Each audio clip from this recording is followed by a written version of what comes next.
Today's date is April 3rd, 1997. The survivor is Alfred Jacob. Alfred Iacob. Born Jacob. Jacob. The interviewer is Judy Brewer. Breuer.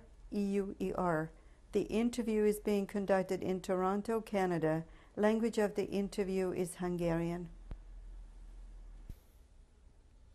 Today's date is April 3rd, 1997. The survivor is Alfred Jacob. Iacob. Born Jacob. Jacob. The interviewer is Judy Brewer. Breuer. The interview is being conducted in Toronto, Canada. Language of the interview is Hungarian. Legyen szíves, mondja meg nekem a nevét. A jelenlegi nevem Jacob Alfred. 52-ben névváltozás volt, egyetemista voltam, Bukarestbe jártam, és a román ortográfia, a Jakab az Jakobnak írják, illetve I, A, C, O, B. Addig az eredeti nevünk Jakabok voltunk, magyar ortográfiával, J, A, K, A, B a családnevünk. A keresztnev nincs változás, Alfred. Van zsidó nevem is, de ez a hivatalos okmányom, diplomán, stb. Szerepel. Jacob Alfred.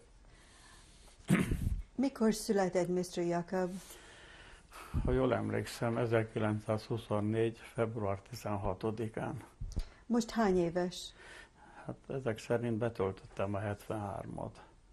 Kort még nem érzem a kort, de ez a valóság. Hol született? Annak idején ez Csehszlovákia volt, 1924-ben, és pedig Szobráncnak hívták a város, egy fürdőváros, Zsupa-Zsemplinszka megyében. A közelben nagyobb városok voltak, Nagymihály,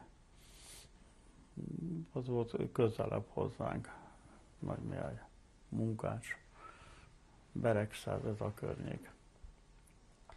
Melyik határhoz van Szobránc közel? Melyik határhoz van közel? Ez ugyanis az oroszok a háború kezdetén, mikor megjegyeztek a németekkel és lefaragtak Lengyelországból egy darabot, akkor Kelet-Csehszlovákiából is lefaragtak. És ez a Szobránc, azt mondta, határhoz került, de itt maradt a szlovák részen. Tehát a Szlovákiában van, a keleti határnál, és Oroszországgal volt határos. Hány ember lakott Szobráncon a háború előtt? Szám szerint nem tudnám megmondani, ugyanis anyám odavaló, nagyapám a szobránci főrabbi volt, Menashe Simcha Friedmannak hívták, ott is van eltemetve nagyanyámmal együtt.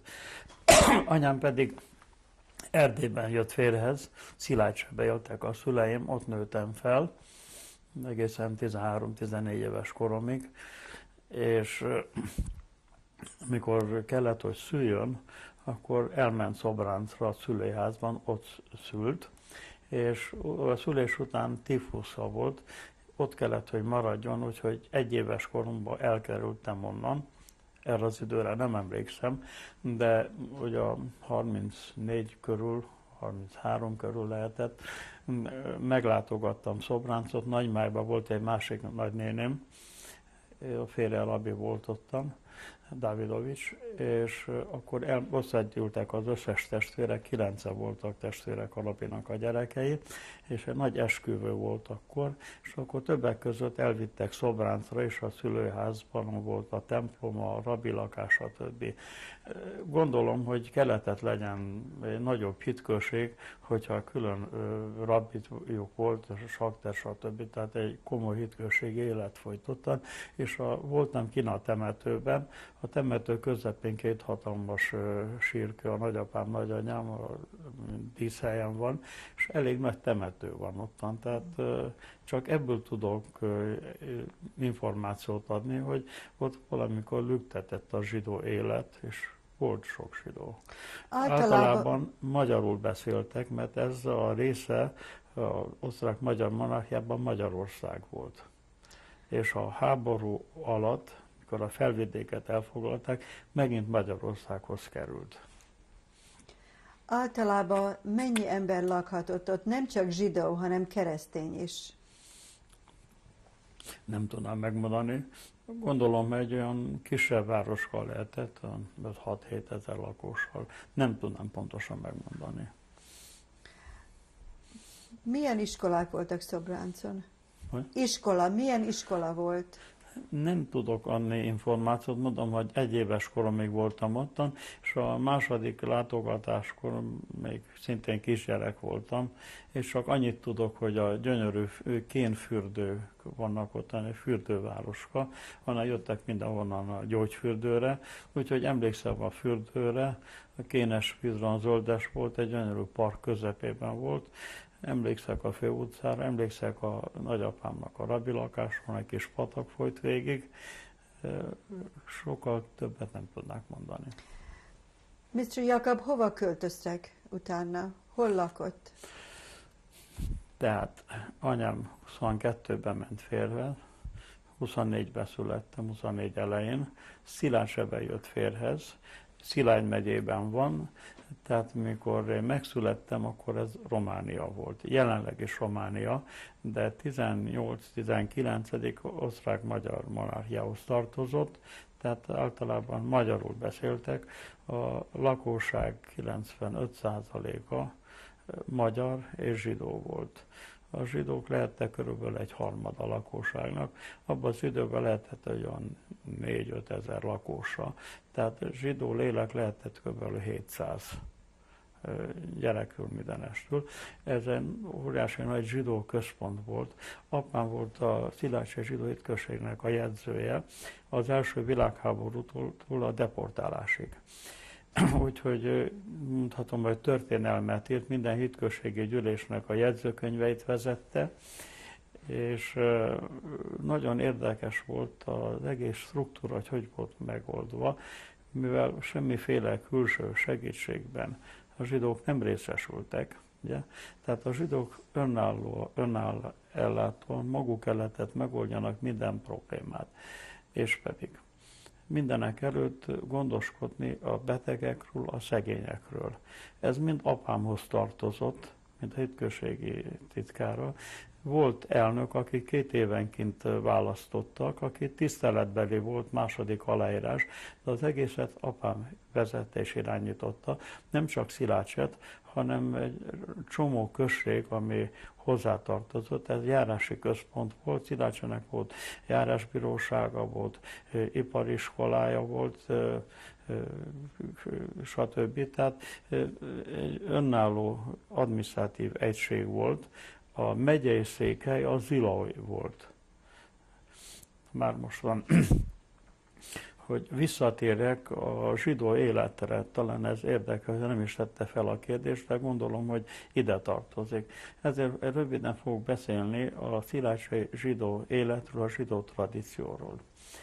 Szüleim nagyon vallásos emberek voltak. Apám Pozsonyba végezte a rabi képzőt, és Rosh Jesivát, tehát a jesiva feje volt, ezért ő mindegy kiváló jesiva növendék, méltó volt ahhoz, hogy nagyapám, egy híres rabbi, hozzáadja a lányát, illetve anyámat.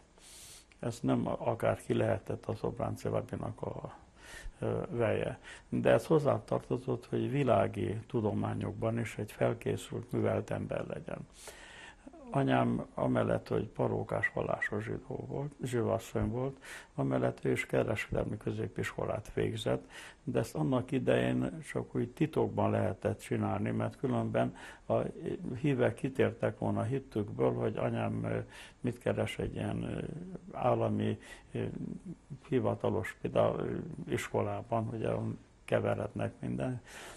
Anyám kitűnően hegedült, a nagynéném és az öccse is, Rajzininek hívták, a másik pedig Herszkó volt. A Herszkó az Kasán volt hitközségi titkár, úgyhogy a hívek, hogy ne hallják, hogy a lányok hegedülnek, ez nem illik, hát a padláson hegedültek, hogy ne hallják a hívek. Én anyám tanultam hegedülni.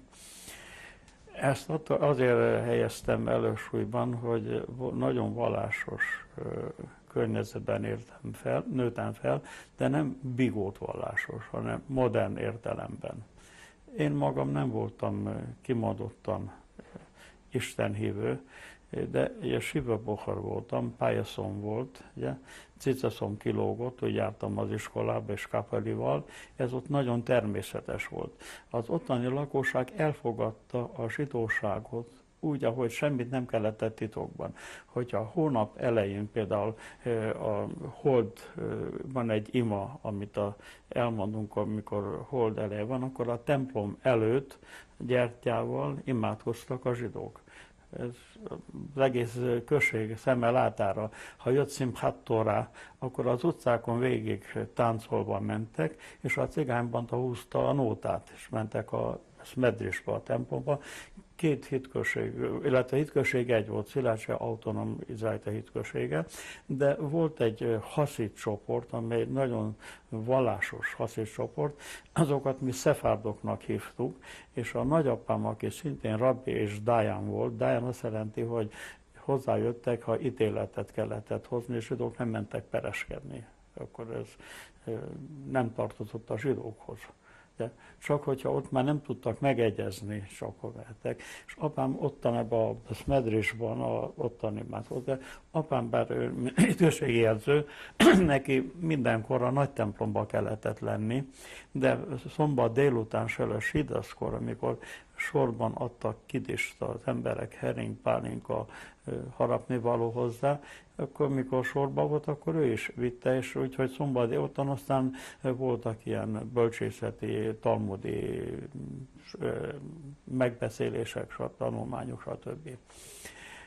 Volt ott is egy nagyon haszid rabbi, a Laufer rabbi volt, stramlival, félcipőbe, fejezokniba, stb. Egy része a zsidóknak szakált viselt, amit nagyon természetesnek tanálták. Általában mondhatom, hogy egészen a deportálásig nem találkoztam antiszemitizmussal. Nagyon jól megvoltak együtt az emberek. A zsidók voltak a kereskedők, az üzletek, és az iparosok. Tehát Berkovics a Bádokos, Berkovics a Szabó, Tevjovics a Schuster, Dajcsós a Schuster, Dajcs Gyula a másik Szabó, Grünwald a festő. Nem akarom most ezeket mind sorra venni, tehát a zsidók voltak, amik nélkül nem tudtak volna meglenni. Ugye? Mert üzlet, élelmiszertől kezdve, textil, ruházat, stb. Ez mind a zsidón keresztül ment meg, és nem voltak nagy vásárok, és ez érdekes, csütörtökön volt nagy piac felhozatal, tehát gyümölcs, zöldség, majorság. Miért pont csütörtökön? Ennek meg volt a logikája, mert a vásárlók a zsidók voltak. Nekik nem nagyon volt kertészetük, mint a keresztényeknek. Tehát csütörtökön bevásárolt délelőtt, és délután mentek vágatni a sakterhez. Ugye? És pénteken készült el sábaszra. Akármilyen szegény is volt, valamit kellett csinálni, hogy sábaszra azért mindjárt mitzvát, achila, az evés mitzvája. Tehát akármilyen szegény ember is, azért péntek este a kalácsot kellett legyen az asztalon, a kidisbor ott kellett legyen. Nekünk, mint gyerek, különösen élmény volt a péntek délután. Miért? Akkor vittük a csólentet a pékhez. Ugye? akkor mentünk Klein Ferihez, a pincébe, hoztunk kidisbort, egy litert Sábeszra. Igaz, hogy kis zsiványok voltunk, amikor jöttünk hazafelé, akkor egymás között seréltünk és kóstolgattuk, mert ebből a hordóból, abból a hordóból, de úgyhogy nagyon vegyék észre, úgyhogy leínni nem ittuk le magunkat, nem vették észre, de azért egy picit megkóstoltunk belőlük. Ja. Akkor nagyon folyos, aztán akkor jött az érdekes része, akkor olyan volt, mint a csatatér, mikor gépfegyvereznek, akkor húzták le a rollókat, mert jött be a sámesz. Ugye az azt jelenti, hogy a sámesz, aki a templom szolga mondjuk volt, és olyan templomi körüli teendőket végezte, ő kihordta a sábeszzetlit.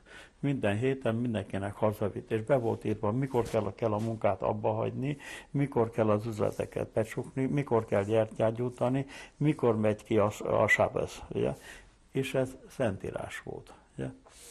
Tehát ugyanabban az időben ilyen vasredőny rollók voltak az üzleteknél, szóval egyszerűen megszólalt, brrr, szombaton mindenki volt halva, minden zárva volt, na már mostan szombat az egy különös élmény volt, ugye, és pedig egyszer ott kezdődött, hogy mi péntek délután a férfiak, mármint én, mint gyerek, apám és a többi férfi számba menők, elmentünk a mikveba, hogy sabeszkor tisztán kell fogadni. Ugye?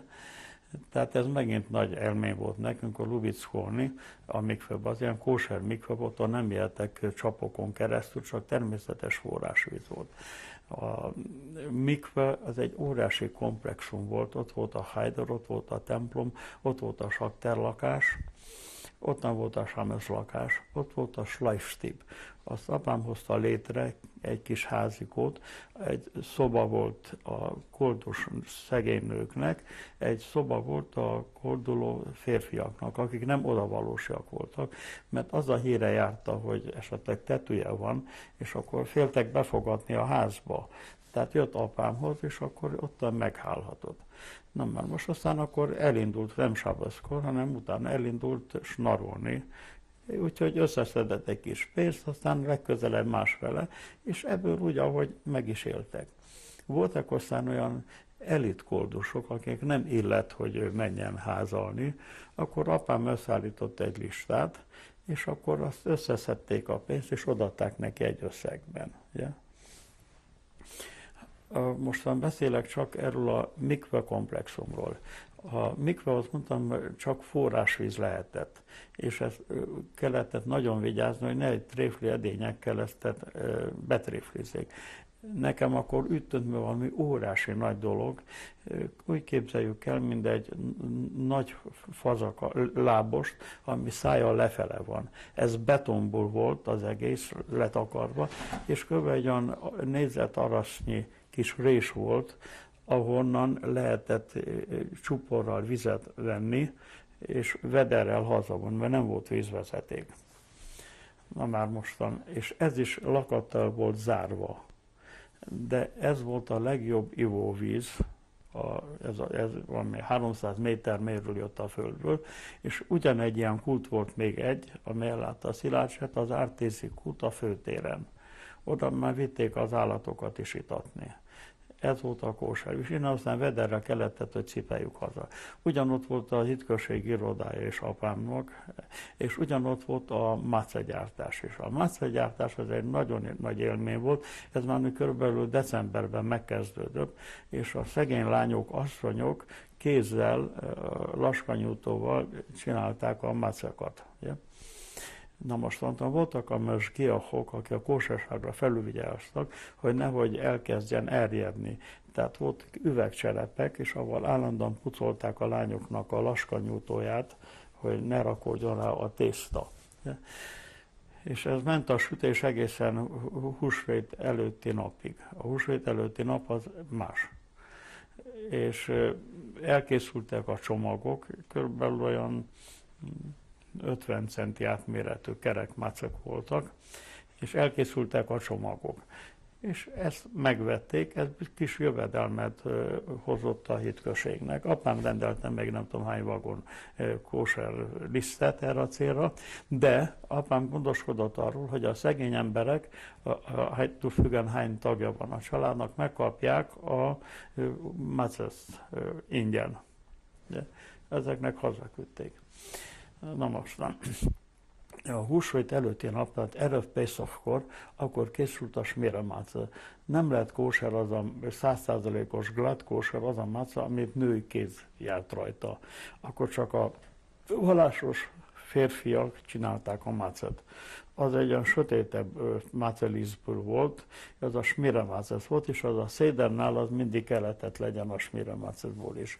De most nem akarok erre. Igen, ugyanakkor fontos volt az, hogy húsvétkor legyen kóser só.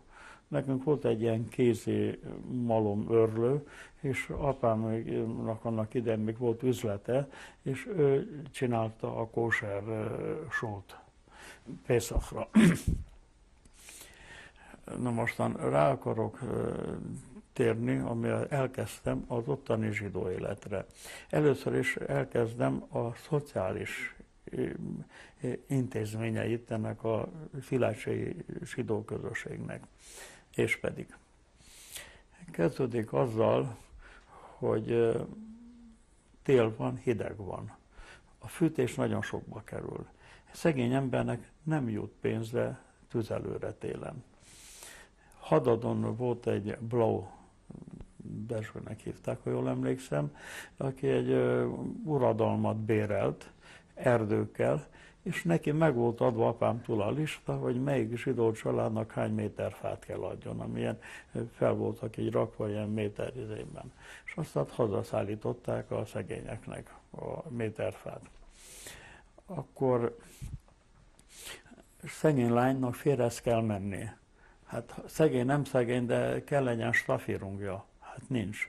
Hát akkor gyűjtöttek stafirungra a lánykát, hogy férhez lehessen adni becsületesen. Ez volt egy másik része. Akkor voltak betegek, öregek. Orvos egy volt, zsidó volt, dr. Keller Ernő. Kiváló orvos volt, igaz, egy kicsit szeretett felhajtani. De hát ő el volt így fogadva, úgyhogy ha még egy kicsit fel is hajtott, azért diagnózisban, kezelésben soha nem tévedett. És nem csak Szilágysának volt az orvos, hanem az egész környéken más orvos nem volt. Orvosnak annak idején azt jelentette, hogy meddig univerzális orvos volt. Ő volt a fogorvos, ha kellett fogat húzni, ő volt a nőgyógyász, ő volt a belgyógyász, ő volt a járványbetegségek, szóval minden hozzátartozott. A fia Péter nekem osztálytársam, legjobb barátom volt, sajnos a sohában elpusztult. És én ott szoktam mindig játszani, ott szoktam náluk. Sok anekdotát tudnak mesélni, de ez nem tartozik ide. Úgyhogy az orvossal kapcsolatban. A lényeg az, hogyha gazdag volt az illető, megfizet az orvos honoráriumot. De szegény embertől pénzt nem vett el. Ha éjjel hívták, elment éppen úgy, mint a gazdaghoz. Felírta a receptet, de a receptet nem lehet bevenni, át kell váltani egy gyógyszerre. A gyógyszerész Szilágyi Tréger Alajosnak hívták. Én inkább azt mondanám, hogy Tróger.